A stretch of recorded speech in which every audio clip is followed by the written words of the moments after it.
کیونکہ وہ ایک سپر پاور تھی. یہ جاہل قوم تھی. ایک جاہل اور بدو قوم جو تھی، ایک سپر پاور، ایک متمدن قوم، ایک بہت ہی بلندی پہ پہنچی ہوئی قوم جو تھی، اس سے اثر لینا فطری بات تھی. سوال تو بڑا تگڑا ہے بھئی، کیونکہ ہیں بھی بالکل ساتھ ساتھ. ایران کے ایرانی زرتشتی اثرات عرب کے معاشرے کلچر پہ پڑے، وہاں سے انہوں نے کشید کیا اپنا تصوف، اپنی طریقت، اپنا ایون کے دین کی عبادات انہوں نے کس سے لیں؟ ایرانیوں سے لیں. اس کا جواب ہمارے بزرگ یہ دیتے ہیں، وہ کہتے ہیں اگر تم بات کرتے ہو نبی کریم کے تشریف لانے سے پہلے کی، ہم اقرار کرتے ہیں کہ عرب بدو بھی تھے، جاہل بھی تھے، کوئی تمدن نہیں تھا، کوئی تہذیب نہیں تھی، لیکن جب کملی والا آیا ہے، قرآن کی شمع لایا ہے، اور پھر ایک تہذیب اور تمدن کو اٹھایا ہے، اور پورے ایران کو ان کے گھوڑوں کی ٹاپو نے جب اپنا روند کے اسلام کا جھنڈا لہرایا، پھر ہم لینے والے نہیں، ہم دینے والے بن گئے ہیں. پھر ایران کو ہم نے دیا ہے، لیا نہیں ہے. آج مجھے بتائیں، اگر ہم لیتے، ہم آگ پوج رہے ہوتے، لیکن اب وہاں آگ پوجنے والا ایک نظر نہیں آتا ہے. آج بھی کلمہ ہے، آج بھی اذان ہے، آج بھی دین ہے، اسلام ہے. تو کیا کہیں گے؟ کہیں گے ہم نے ایرانیوں سے لیا نہیں، انہیں دیا ہے. اس لیے آج وہاں اسلام کا پرچم لہرا رہا ہے. اور شام کی دنیا، روم کی دنیا تھی، ان سے بھی ہم نے لیا نہیں، دیا ہے. وہاں بھی اسلام کا پرچم لہرا رہا ہے. اب یہ تو سوال ہو گئے پرلی کمپنی کے. اب ہمارے اندر سے اس کو کہتے ہیں کہ آگ دی سیاد نے جب آشیانے کو میرے، جن پہ تکیا تھا وہی پتے ہوا دینے لگے. یہ جتنے اعتراضات تھے، یہ یہودیوں کے، نصرانیوں کے، ہندوؤں کے، جو ان کے بڑے بڑے علامہ ان کے. لیکن اب جو اعتراض میں آپ کو بتانے لگا ہوں، یہ ہندوؤں کے نہیں، یہ عیسائیوں کے نہیں، یہ غیر مسلموں کے نہیں، یہ کلمہ پڑھنے والوں کے ہیں. یہ کس کے ہیں؟ کلمہ پڑھنے والوں کا اعتراض ہے، اور بڑا اور پوری طاقت کے ساتھ تھا، نہیں ہے. اب بھی یہ اعتراض کرتے جا رہے ہیں، اس لیے وہ کرتے رہیں، ہم بھی انشاءاللہ. اگر علی حجویری کے منکر ہیں تو علی حجویری کے نوکر بھی. اگر غوث اعظم کے منکر ہیں تو الحمدللہ، منکر کو تو کچھ ملے نہ ملے، ہم تو خالص دودھ پیتے ہیں 11ویں والے کے نام کا. تو زمانے میں یہ قاعدہ ہے، جس کا کھانا اس کا گانا. ہم انہیں بتائیں گے، بلکہ آئینہ انہیں دکھائیں گے، جدھر سے آئے ہیں ادھر پہنچائیں گے. اس لیے اب اعتراض کس کا ہے؟ وہ کہتے ہیں تیر کھا کے دیکھا جو کمین کہہ کی طرف، اپنے ہی دوستوں سے ملاقات ہو گئی. دیکھا تو تیر فگن کون ہے یارو، دیکھو تو تیر فگن. پنجابی یہ چاکی ہے نا، ویکھی ذرا تیر آیا کتوں ہے. دیکھو تو تیر فگن کون ہے یارو، جواب یہ ہے سونپا تھا جسے کام نگہبانی دل کا. جدی ڈیوٹی لائی سی کہ حفاظت کریں. تیر جدوں وجیا کلیجے وچ پلٹ کے ویکھیا، جیڑا باڈی گارڈ بنایا سی اودا ہی تیر ٹھا سینے وجیا. تساں آدھے ہو مودودی صاحب اسلام کے باڈی گارڈ تھے، ڈاکٹر اسرار غامدی، اصلاحی، فراہی، یہ جتنے آئے ہیں، لوگ یہ سمجھتے ہیں یہ اسلام کے یہ بڑے باڈی گارڈ تھے، لیکن یاد رکھنا یہ اعتراض اسی نسل کا ہے.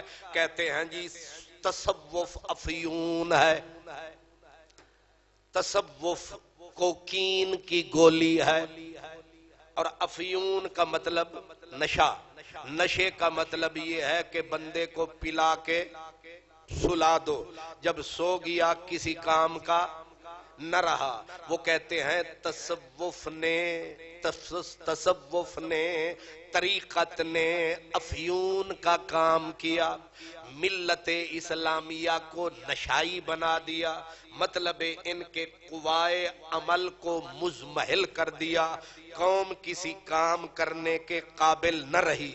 چلو جی، اس کا سیدھا سیدھا سوال کیا ہوا؟ سیدھا سیدھا سوال یہ ہے کہ علی حجویری ہو، بابا فرید گنج شکر ہو، خواجہ معین الدین اجمیری ہو، مجدد الف ثانی ہو، حضرت یہ جتنے پیر مہر علی شاہ ہو، پیر سیال ہو، کرما والا ہو، یہ خواجہ نظام الدین اولیاء ہو، شیخ عبد القادر جیلانی ہو، حضرت احمد بدوی ہو، ابو الحسن شاذلی ہو، یہ جتنے اولیاء اللہ، حضرت شاہ جلال سلہٹی ہو، عبداللہ شاہ غازی ہو، عبداللطیف بھٹائی ہو، یہ سارے سچل سر مست ہو، یہ سارے کے سارے کون ہیں؟ یہ قوم کے قوا، قوم کی طاقت کو شل کرنے والے، یہ قوم کی قوت عمل کو ختم کرنے والے لوگ تھے. اچھا، یہ ختم کرنے والے تھے تو قوائے عمل کو مضبوط کرنے والے کون ہیں؟ کہا ہم ہیں. ٹھیک ہے، سمجھ آ گئی؟ سوال بھی سمجھ میں آ گیا. اب ذرا ان کا حساب کرتے ہیں. پہلے تو یہ دیکھتے ہیں کہ جو کہتے ہیں چمپئن بنے ہوئے ہیں اور اب تک ان کی جماعتیں ہیں، ان کی جماعتیں ہیں اور پوری دنیا سے اربوں کا چندہ، کروڑوں نہیں، اربوں چندہ، سارے ان میں ایک بھی پیچھے نہیں ہے. ان کے شتونگڑوں کا تو حساب ہی، یہ جو ہوتے ہیں نا بڑے شیطان، پھر ان کے ہوتے ہیں چھوٹے، ایک ہوتے ہیں الو، ایک ہوتے ہیں الو کے، الو بڑے ہوتے ہیں اور الو کے پٹھے، اور الو کے پٹھے زیادہ خطرناک ہوتے ہیں. یہ غامدی جو بھی ہے اس کے پٹھے، کوئی جہلم میں بیٹھا ہے، کوئی پنڈی میں بیٹھا ہے، کوئی مرزے کے نام سے، کوئی کسی نام سے، یہ ہے الو کے، اور یہ زیادہ خطرناک ہوتے ہیں کیونکہ بے حیا زیادہ ہوتے ہیں، بے شرم زیادہ ہوتے ہیں، بد زبان زیادہ ہوتے ہیں، اس لیے یہ زیادہ خطرناک ہوتے ہیں. اب ان کا دعویٰ یہ ہے کہ صوفیاء نے، تصوف نے، طریقت نے ہماری ملت اسلامیہ کے قوائے عمل کو کمزور کر دیا، انہیں نشہ پلا کے سلا دیا، یہ قوم کسی کام کی نہ رہی. میں کہتا ہوں، یا الٹ کر لیتے ہیں، پہلے میں گنوا دیتا ہوں کہ جو نشے والے تھے انہوں نے کیا کیا، پھر ان سے پوچھیں گے تم نے کیا کیا.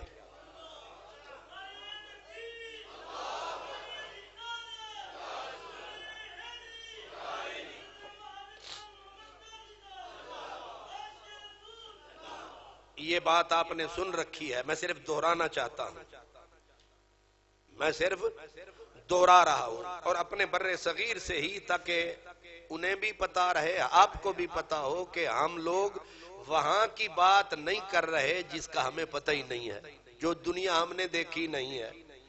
وہ دنیا جس دنیا میں ہم خود رہتے ہیں، جس دنیا میں ہم خود رہتے ہیں، پہلے تو یہ سمجھ لیں کہ اس دنیا میں ہند کی تاریخ کا مطالعہ کرنے والا بندہ جانتا ہے یہاں اسلام سے پہلے 40 کروڑ کم و بیش 40 کروڑ جھوٹے خداؤں کا ڈیرا صرف برے صغیر پاک و ہند. یہ وہ دھرتی ہے جس کو کہتے ہیں کیا ہے، صنم کدا، بت کدائے ہند، صنم کدائے ہند، جہاں 40 کروڑ جھوٹا خدا تھا، لیکن اب یہاں مسجدیں ہیں، یہاں مسجدوں کے مینارے ہیں، یہاں جمعے کے نظارے ہیں،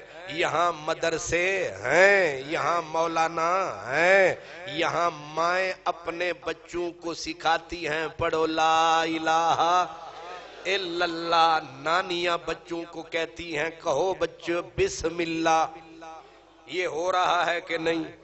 یہاں قرآن کی تلاوت ہوتی ہے، یہاں ہر کام سے پہلے بسم اللہ پڑھی جاتی ہے، یہاں لوگ داڑھی نبی کی سنت سمجھ کے رکھتے ہیں، یہاں لوگ 5 نمازیں بھی پڑھتے ہیں۔ اب سوال یہ ہے جہاں 40 کروڑ جھوٹا خدا تھا، وہاں ایک خدا کا تصور کس مولانا نے دیا؟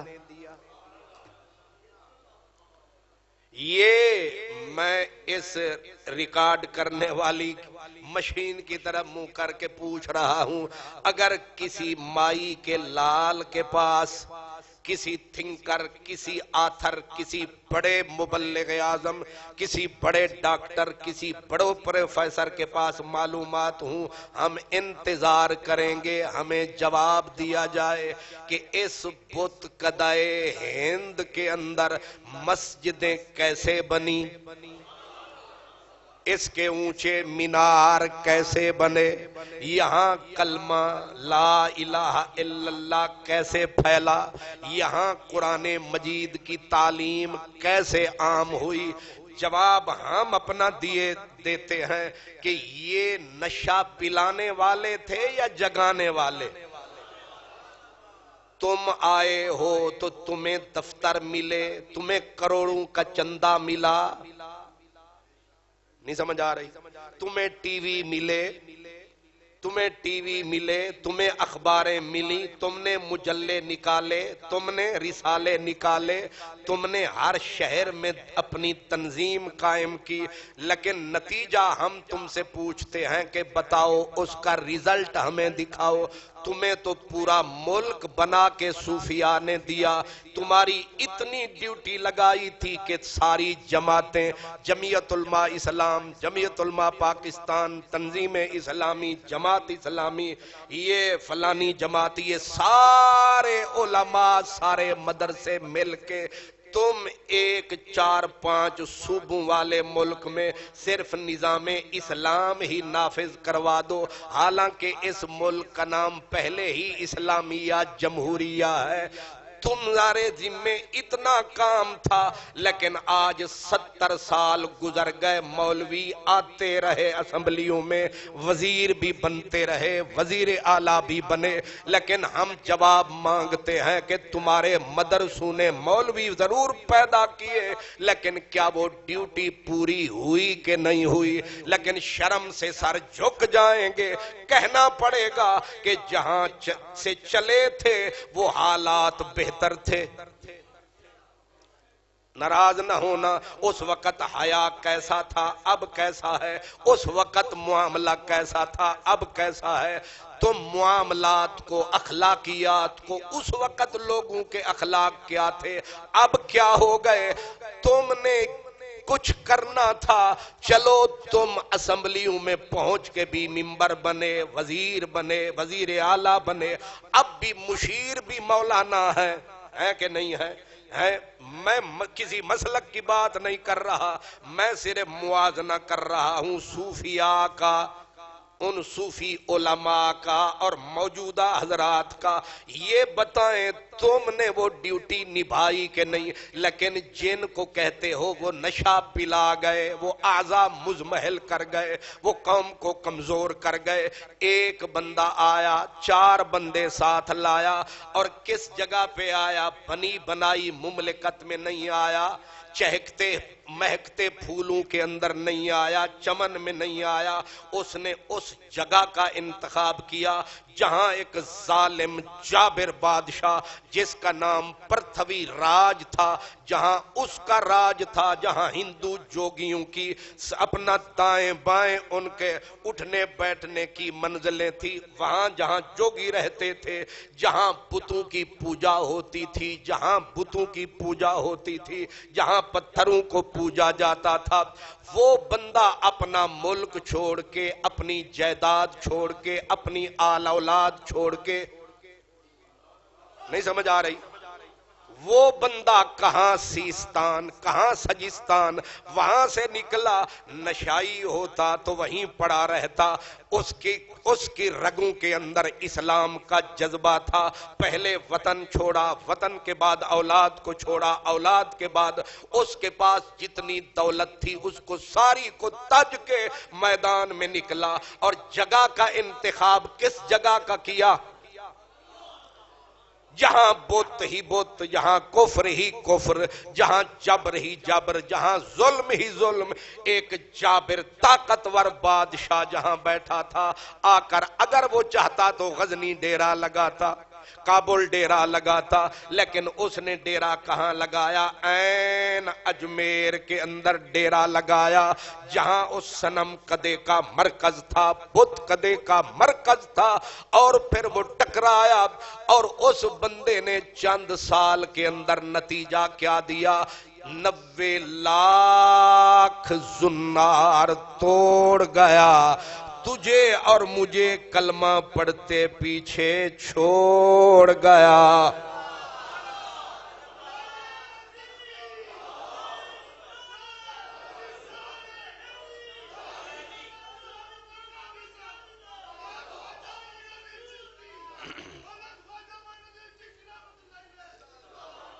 یہ ایک صوفی ہے، ایک فقیر ہے، میں اس صرف ایک سلسلے کو پہلے گنوں۔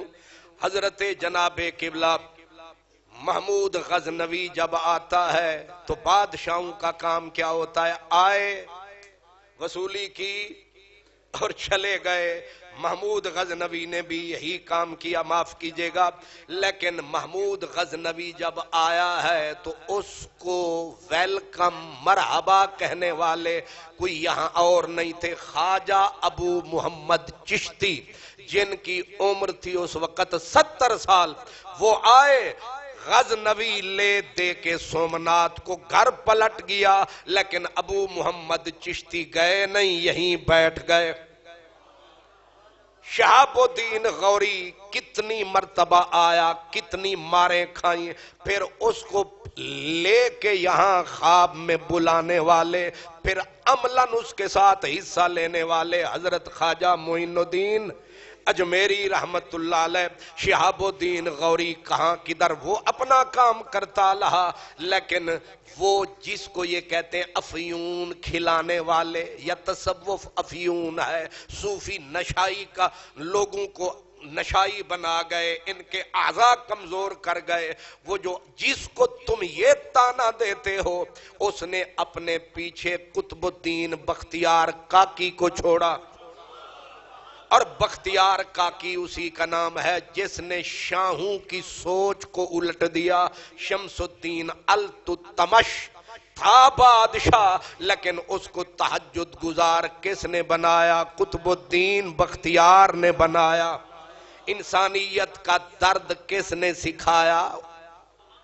قطب الدین بختیار کاکی نے سکھایا۔ قطب الدین بختیار گیا، اس خطے کو اس نے اکیلا تنہا نہیں چھوڑا، خالی نہیں چھوڑا، اپنے پیچھے اس نے ایک طاقتور صوفی، تاریخ ساز صوفی، ایک مجدد صوفی، جو اپنے وقت کا پورے پنجاب کا سب سے بڑا عالم، پورے پنجاب کا ٹاپ کا قاری، یہ آن دا ریکارڈ بات کر رہا ہوں، ٹاپ کا قاری، اس کا نام ہے بابا فرید گنجے شکر۔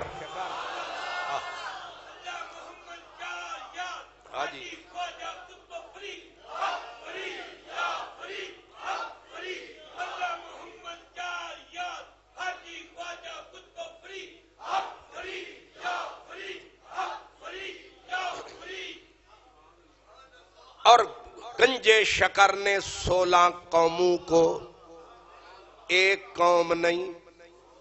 میں بڑے ادب سے پوچھ سکتا ہوں، میرے تبلیغی جماعت والے بھائی کہتے ہیں ہم نے بڑا دین کا کام کیا اور اب ان کا سب سے بڑا سرپرستی مخالف ہو گیا سعودی عرب. سعودی عرب نے تبلیغی جماعت پہ لگا دی پابندی، اور پابندی لگائی تو 3 پوائنٹس سامنے رکھے. ایک تو اس نے، اور پھر یہ محمد بن سلمان نے نہیں پابندی لگائی، گالیاں تو اس کو پڑ رہی ہیں، یہ مولویوں نے پابندی لگائی. جو عبداللطیف آل شیخ محمد بن عبد الوہاب نجدی کی جو نسل ہے علماء کی، وہاں وہابی علماء کی، وہابیوں کے علماء کے بورڈ نے پابندی لگائی. اور الزام کیا دھرا ہے کہ پہلا الزام یہ کافر ہیں، دوسرا الزام یہ مشرک ہیں، تیسرا الزام یہ دہشت گرد ہیں. جناب اب ہمیں دکھ ہے کہ یہ نہیں ہونا چاہیے تھا، لیکن سوال یہ ہے چندے تو آپ ہی کھاتے رہے ہیں. یہ سپاہ صحابہ کس نے بنوائی؟ سعودی عرب نے. شیعہ سنی کو کس نے لڑایا؟ سعودی وہابیوں نے. پاکستان کے سینے کے اوپر یہ بموں کی جو بارش ہوتی رہی، یہ داعش کو، یہ طالبان کو چندے کون دیتے رہے؟ یہ ہر بازار کے اندر پہلے مسجدیں ہیں، پھر مارکیٹوں کے اندر ریالوں کی بارش ہوئی، مارکیٹیں خرید کے اندر مسجدیں بنائی گئیں تاکہ مسلمانوں کو اور توڑا جائے اور تفرقہ ڈالا جائے. یہ نیکی کس نے کی؟ تو عمرے تو نہیں روک دے، گھبراؤ نہیں. ہمارے ملک کے اندر بموں کی مزاروں پہ بم پھٹتے رہے، داتا علی حجویری پہ بم پھٹے، یہ کس کی مہربانی تھی؟ گنجے شکر فرید کے مزار کے اوپر بمبا، یہ کس کی مہربانی رہی؟ ہمارے ملک کو تم نے دہشت کا مرکز بنا ڈالا. شیعہ سنی کو لڑا لڑا کے روتے ہم رہے، مسجدیں ہماری اجڑی گئیں، بچے ہمارے مرتے رہے، فوجی ہمارے مرتے رہے. تب تو آپ کو یاد نہ آیا. اب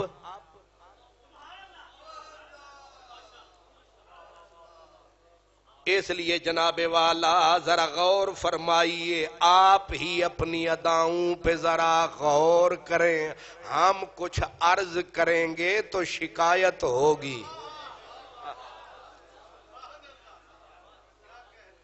سارے جب ہم کہتے تھے کہ یہ سعودی عرب دہشت پھیلاتا ہے، یہ دوسرے ممالک کے اندر ڈالر ریال کی بارش کرواتا ہے، مسلمانوں کو مسلمانوں سے لڑاتا ہے، اس وقت یہ سارے ایک ہو کے حرمین کانفرنس تحفظ، یہ کانفرنسیں ہوتی تھیں، یہاں جلوس نکلتے تھے. شاہی مسجد میں جب امام کعبہ صاحب آئے تھے، یہاں ہمیں تو نبی کا روضہ چومے تو ہم مشرک، اس کی کاروں کو تم ہی چومتے تھے. واہ واہ، جس پہ تمہارا مولوی بیٹھ جائے اس کار کو چومنا سنت ہے، جہاں میرا نبی آرام فرما رہا ہو. اس وقت تو آپ سارے ایک تھے. طارق جمیل صاحب بھی اسی صف میں تھے. یہ سارے کہتے تھے مرحبا مرحبا اہلن و شہلن. اب کہیے نا اہلن و شہلن. اب کدھر گئی؟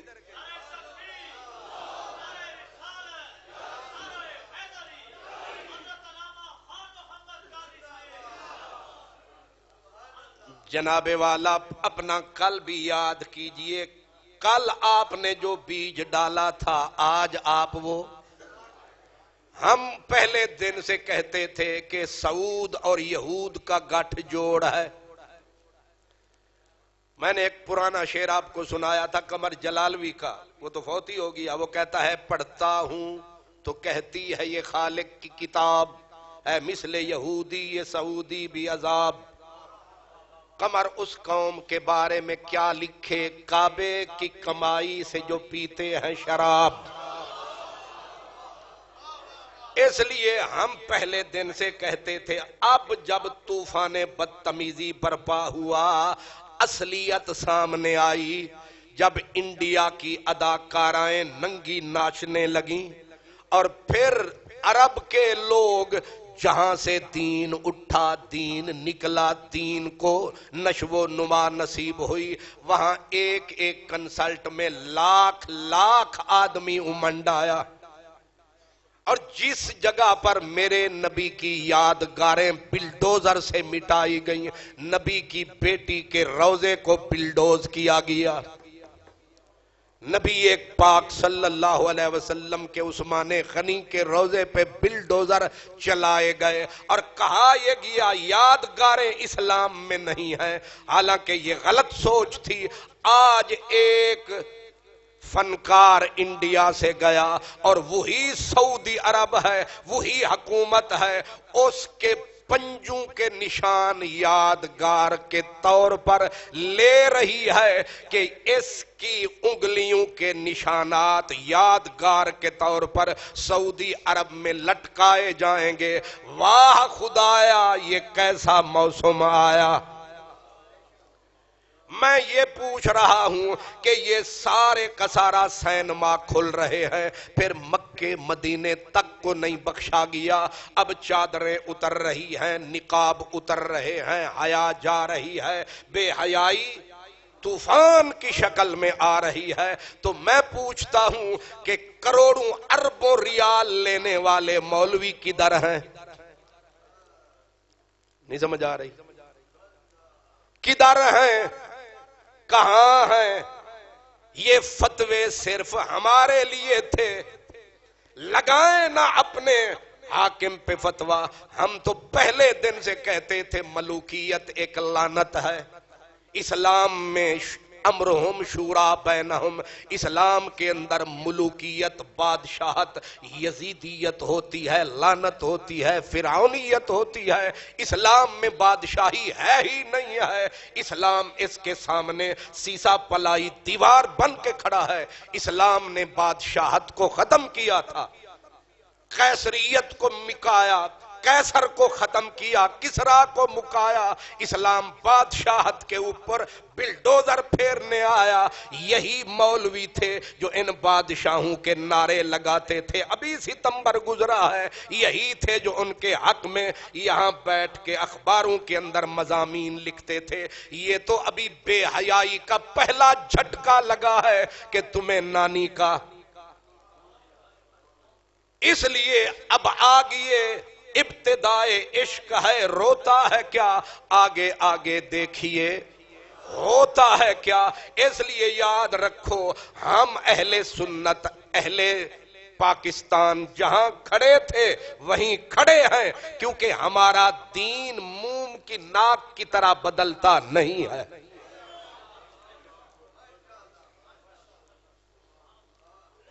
لیکن ہمیں دکھ ہے کہ تبلیغی جماعت پہ پابندی نہیں لگنی چاہیے تھی، کیونکہ سرپرستی اگر ہاتھ اٹھا لیں دکھ تو ہوتا ہے۔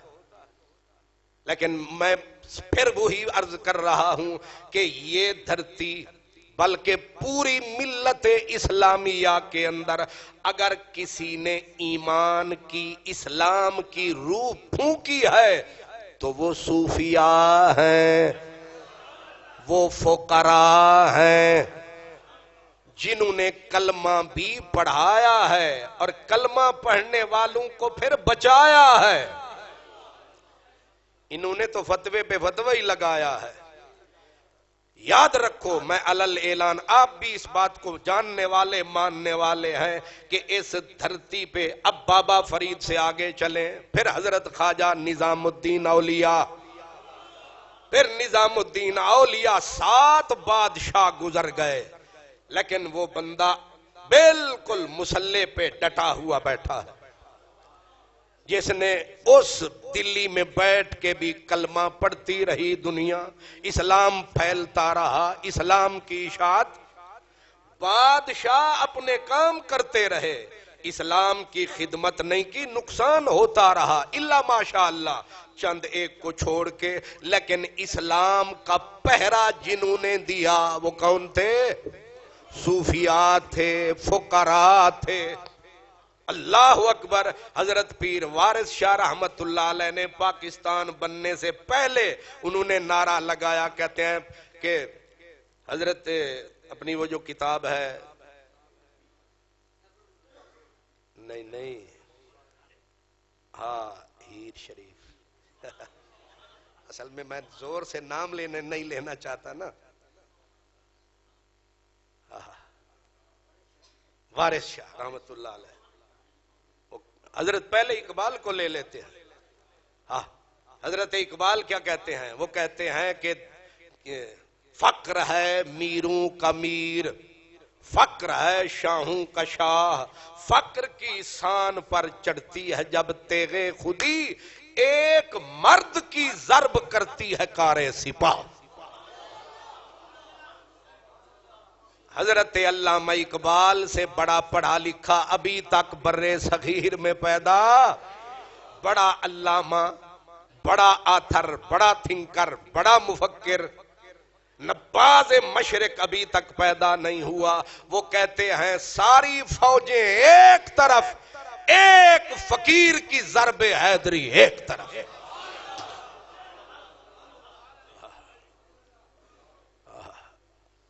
حضرت پیر وارث شاہ کہتے ہیں وارث شاہ چھڈ دیتے راج رانیاں نے، شاہ ہوراں دی پھر گل اپنی ہے، وارث شاہ چھڈ دیتے راج رانیاں نے، تے فوجاں فقر نے جتھے اتاریاں نی۔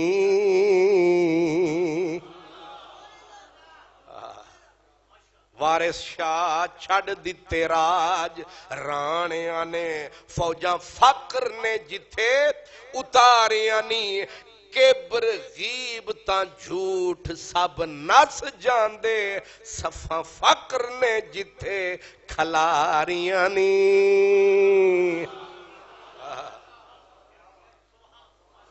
یہ فقیر تھے جن کے دم سے یہاں اسلام آیا ہے۔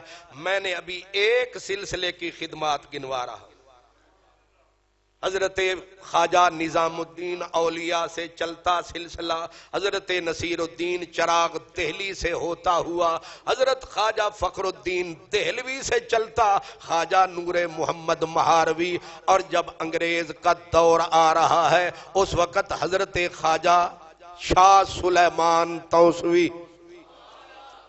یہ کہتے ہیں جی ہم نے مدرسے بنائے، میں کہتا ہوں مدرسے بھی فقیروں نے بنائے،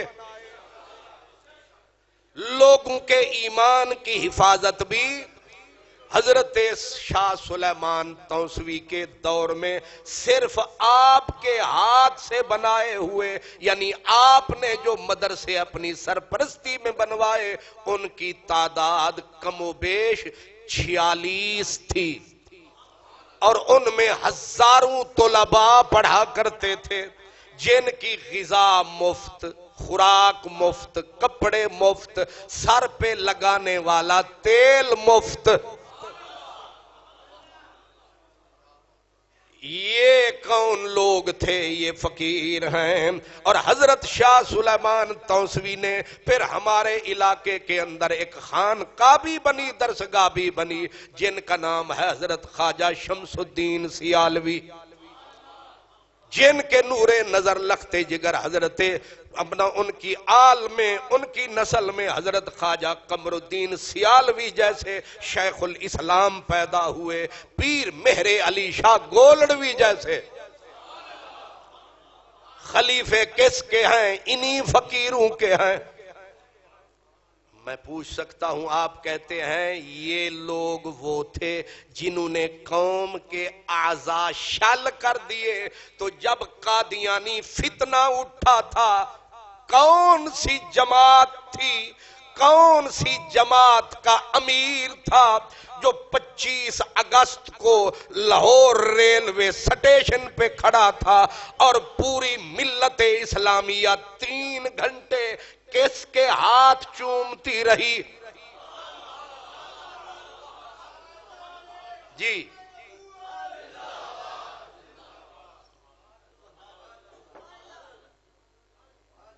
قادیانی سانپ پوری ملت کو پھنکار رہا تھا اس وقت، اور عمر کتنا تھی؟ ٹوٹل 42 سال کا ایک صوفی عالم، صوفی سنی.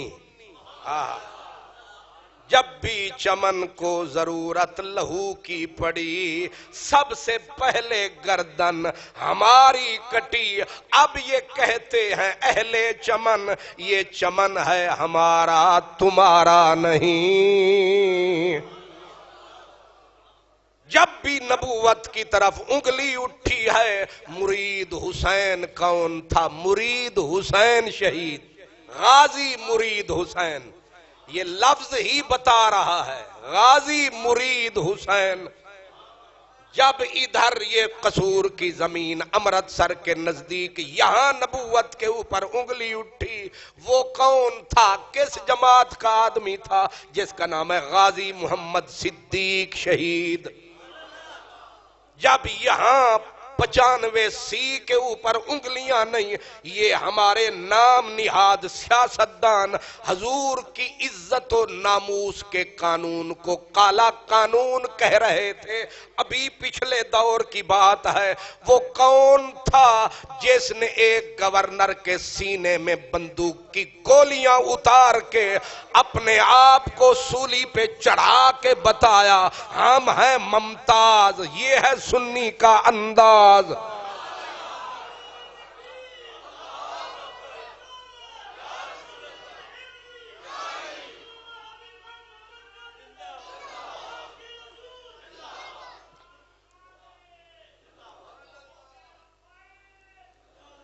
اب سوال سیدھا سیدھا یہ ہے کہ اس غازی کے بعد پھر جس وقت اسی ملک پاکستان کے اندر پچھلی حکومتوں، موجودہ حکمرانوں نے پھر بیرونی اشاروں پر اسی قانون کے اوپر قلم نسخ چلانا چاہا تو لاشیں کس کے اٹھے؟ تم صرف بینر لگاتے ہو، پینا فلیکس چھاپتے ہو. یہ جتنی جماعتیں ہیں چندے تم کھاتے ہو، خون ہم بہاتے ہیں. یہ کون ہے؟ یہ داتا کے ماننے والے ہیں، یہ خواجہ کے ماننے والے ہیں، یہ مہر علی کے ماننے والے ہیں، یہ صوفیوں کے ماننے والے ہیں، یہ صوفی ہیں. اگر ہے دم تو بتاؤ. آج بھی تم حکمرانوں کی گود میں بیٹھے ہو، تم صرف اتنا کرتے ہو کہ چوکوں کے اوپر صرف بینر لکھوا دیے ختم نبوت زندہ باد. خون دینے کی باری آتی ہے تو یا خواجہ والے یا داتا والے. کیا یہ بات غلط ہے؟ یہ بات آپ کی آنکھوں کے سامنے ہے. پاکستان بننے سے لے کر آج اسلام کی بقا تک خون جتنا دیا ہے وہ داتا والوں نے دیا ہے، وہ مجدد والوں نے دیا ہے، وہ خواجہ والوں نے دیا ہے، وہ شیر ربانی کے غلاموں نے دیا ہے، وہ علی پور والوں نے دیا ہے، وہ بھیرا والوں نے دیا ہے، وہ سیال والوں نے دیا ہے، وہ فقیروں کے ماننے والوں نے دیا ہے. یہ ثبوت ہے کہ زندگی ادھر نہیں، زندگی ادھر ہے. نشہ ادھر نہیں، نشہ ادھر ہے. تم صرف ڈالر اور ریال کی جھنکار پہ رقص کرنا جانتے ہو. جدھر پیسے ادھر تم. لیکن یہاں نہ داتا بکتا ہے نہ داتے والا بکتا ہے، نہ خواجہ بکا نہ خواجہ والے بکے، نہ چشت اہل بہشت بکا نہ چشتی بکے، نہ رضا بکا نہ رضوی بکے. بتاؤ ذرا، یہ منہ اور مسور کی دال چھاج تو بولے، چھاننی کیوں بولے؟ یہ لے کے بابے کیا کرتے ہیں؟ او مرزائیوں کی بری نسل، یہ بابے ہیں جنہوں نے پاکستان بنایا ہے، یہ بابے ہیں جن کی وجہ سے پاکستان بچا ہوا ہے۔ یہ بابے اور بابے والے نہ ہوتے تو نہ یہاں آئین ہوتا نہ قانون ہوتا۔ یہ انہی کے دم قدم سے جنہیں حقیر سمجھ کے بجھا دیا تو نے، یہی چراغ جلیں گے تو روشنی ہوگی۔ اگلے جمعہ یہیں سے آگے چلیں گے۔